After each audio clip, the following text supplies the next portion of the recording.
Ya, ayat yang pertama ialah kalimat alhamdulillahi rabbil alamin. 1 2.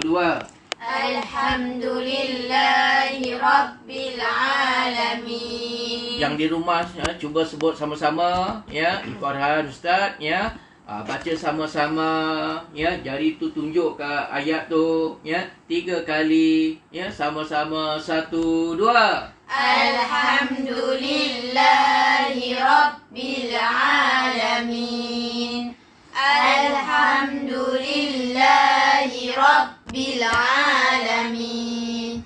Alhamdulillahi Rabbil Alamin. Baik, permulaan ini saya terjemahkan sekadar terjemahannya sahaja sahabat-sahabat Tetapi terjemahan sahaja belum cukup sahabat-sahabat sekalian. Untuk kita nak menghadirkan jantung hati, perasaan dan jiwa raga kita di dalam memahami ayat-ayat Allah Subhanahu Wa Taala belum cukup. Terjemahannya alhamdu dengan makna segala puji.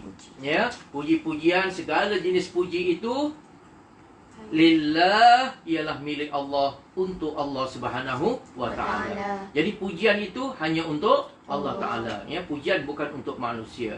Pujian bukan untuk makhluk. Pujian semata-mata kepada Allah Subhanahu Wa Taala. Kemudian siapa Allah Taala? Kita kadang tak kenal Allah Taala itu siapa. Allah Taala itu ialah Rabb. Rabb ini ialah salah satu nama Tuhan juga. Nak menceritakan siapa Allah Taala. Allah Ta'ala itu ialah Rabb, yakni penguasa, Tuhan yang mentadbirkan, pentadbir. Rabb itu maknanya penguasa, pentadbir. Allah Ta'ala lah Allah Ta'ala yang bersifat penguasa, pentadbir. Al-Alamin Alamin ini ditafsirkan sebagai ma siwa Allah. Sesuatu yang selain daripada Allah dipanggil alam. Jadi apa yang selain daripada Allah Ta'ala itu adalah alamin. Maknanya apa? Jin, malaikat, manusia, binatang-binatang, bukit bukau, gunung ganang, lautan, samudera lautan, angkasa raya, daripada buminya, bulannya, mataharinya, planetnya, segala-galanya itu adalah alam. Dan alam itu semuanya ditadbir oleh siapa? Rabbil Alamin. Allah yang bersifat pentadbir dan penguasa sekalian alam. Jadi sahabat-sahabat sekalian, apabila kita membaca Alhamdulillahi Rabbil Alamin, ada dua perkara. Yang pertama ialah persoalan hamd. Persoalan hamd ini, pujian ini Pujian ini untuk siapa? Siapa yang berhak untuk menerima pujian ini? Pujian itu adalah milik Allah Subhanahu Wa Taala. Bukan kepada yang lain-lain selain daripada Allah Subhanahu Wa Taala. Puji-pujian ini mestilah bernawaitukan, bertujuan untuk mengagungkan satu penghormatan yang tertinggi kepada Allah Subhanahu Wa Taala. Dan itu ialah suatu pernyataan di dalam jiwa raga kita, pengakuan bahawa kita benar-benar memuji kepada Allah Ta'ala di atas segala nikmat yang Allah Ta'ala beri pada kita. Bukan sedikit nikmatnya tuan-tuan sekalian. Daripada waktu kita kecil, kita minum air susu ibu. Siapa yang memberi rezeki susu ibu, sahabat-sahabat sekalian? Apakah manusia mampu untuk mencipta susu ibu? Susu ibu adalah ciptaan Allah Subhanahu Wa Taala, pemberian Allah Subhanahu Wa Taala yang diminum oleh anak-anak yang sedang kecil dan juga diri kita sewaktu kita masih kecil. Itu adalah pemberian Allah Subhanahu Wa Taala. Dan alhamdulillah, puji-pujian adalah milik kepada siapa? Kepada Allah Subhanahu Wa Taala.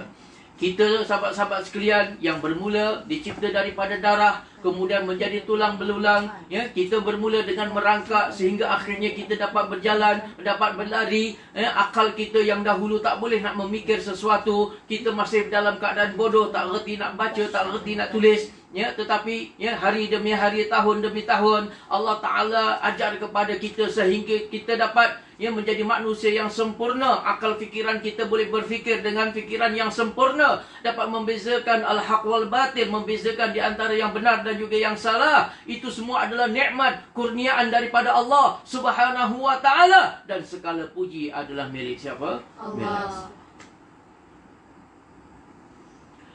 Kemudian Allah Ta'ala takdirkan kepada setiap makhluk. Ya, Allah Ta'ala jadikan tiap-tiap sesuatu itu berpasang-pasangan. Dahulunya kita seorang. Ya, kemudian ya, Allah Ta'ala takdirkan kita berpasang-pasangan di antara lelaki dan juga perempuan. Ya, dan dengan nikmat Allah Subhanahu Wa Ta'ala, Allah Ta'ala kurniakan ya, keluarga, keluarkan ya, anak cucu keturunan ya, daripada ya, perkahwinan yang diredai oleh Allah dan juga Rasul sallallahu alaihi wasallam. Apakah nikmat? Apakah ada nikmat-nikmat yang lain yang belum kita syukuri kepada Allah Subhanahu wa taala?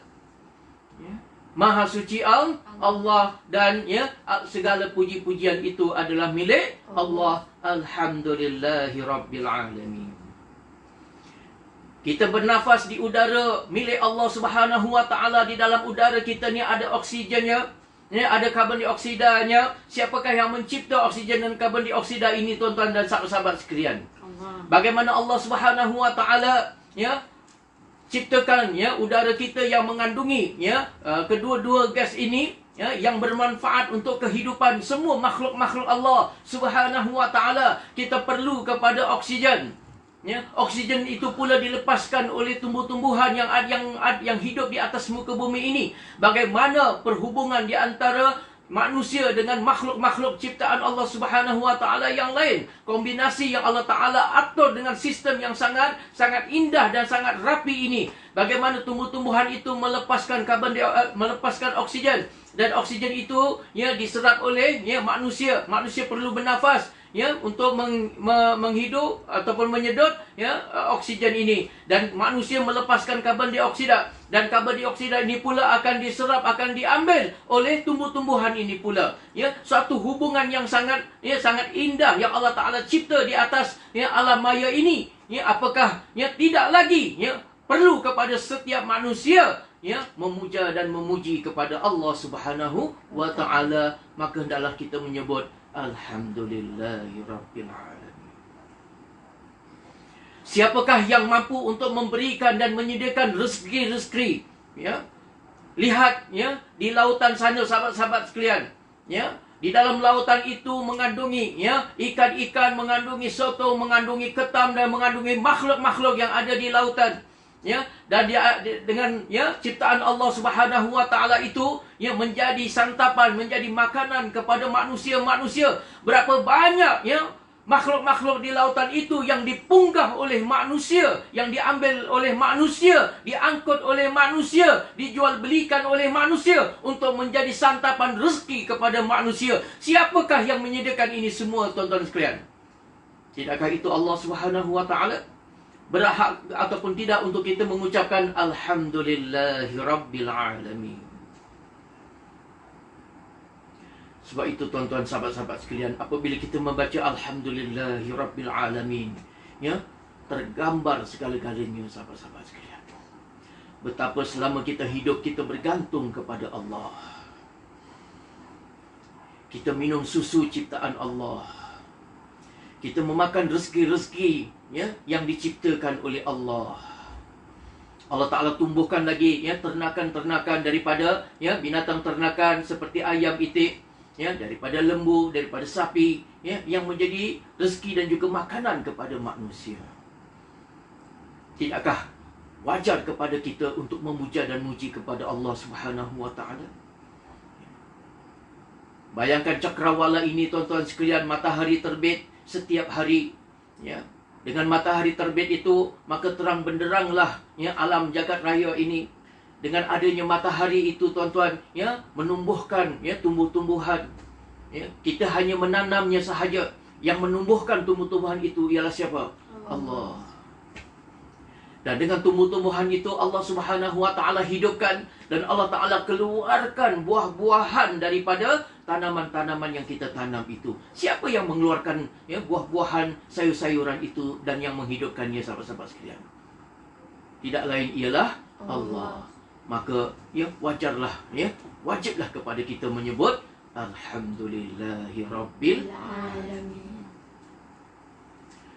Tuan-tuan lihat lagi ya bagaimana Allah Taala ciptakan lautan, samudera lautan, ya, dan dengan lautan itu ada kapal-kapal yang besar yang berlayar di atasnya, ya, dan kapal-kapal itu Allah Subhanahu wa taala perjalankan. Ya, kapal-kapal itu tidak tenggelam, tuan-tuan sekalian. Ya, apabila Allah Subhanahu wa taala ya perjalankan kapal-kapal layar, kapal-kapal ya yang besar itu yang mengangkut ya jutaan, ribuan, triliun ya, barang-barang ya keperluan manusia ya, daripada ikan-ikan, daripada ya bahan-bahan daripada lautan, daripada makan minum ya, diimport dan diekspor seluruh dunia, bersimpang siur ya kapal-kapal yang besar di atas lautan itu, tuan-tuan sekalian, di atas hikmah daripada Allah Subhanahu wa taala, tidak tenggelam, langsung jatuh ke dalam lautan binasa. Ya, siapakah yang memperjalankan semua kenderaan-kenderaan, kapal-kapal besar yang berlayar mengangkut segala keperluan manusia? Kalau tidak, ya itu semua adalah ya kurniaan daripada Allah Subhanahu wa taala. Wajarlah seorang hamba Allah mengucapkan alhamdulillahirabbil alamin. Sahabat-sahabat sekalian, ya, kita melihat matahari ya dengan kejauhan ya, matahari yang jauh ya daripada bumi ya. Kalau seandainya sahabat-sahabat sekalian, matahari itu ya didekatkan barang 1 meter ataupun barang 1 kilo sahaja, dihampirkan kepada dunia, dunia pasti akan terbakar, sahabat-sahabat sekalian. Dan seandainya matahari itu dijauhkan barang semeter ataupun 1 kilometer ya daripada jarak kepada bumi, niscaya bumi keseluruhannya akan menjadi beku, tuan-tuan sekalian. Siapakah yang menjaga ukuran? Siapakah yang mentadbirkan matahari dengan ukuran yang tepat dan menjaga yang tidak pernah tergelincir barang seinci sekalipun? Kalau tidak melainkan siapa, sahabat-sahabat sekalian? Allah Subhanahu wa taala. Tidakkah kita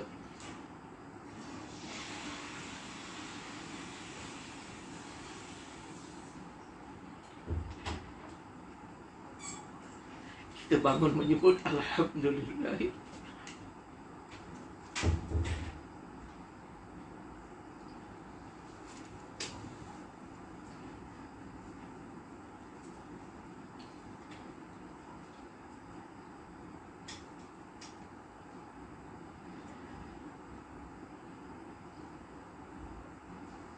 Tanpa nikmat daripada Allah Subhanahu wa taala,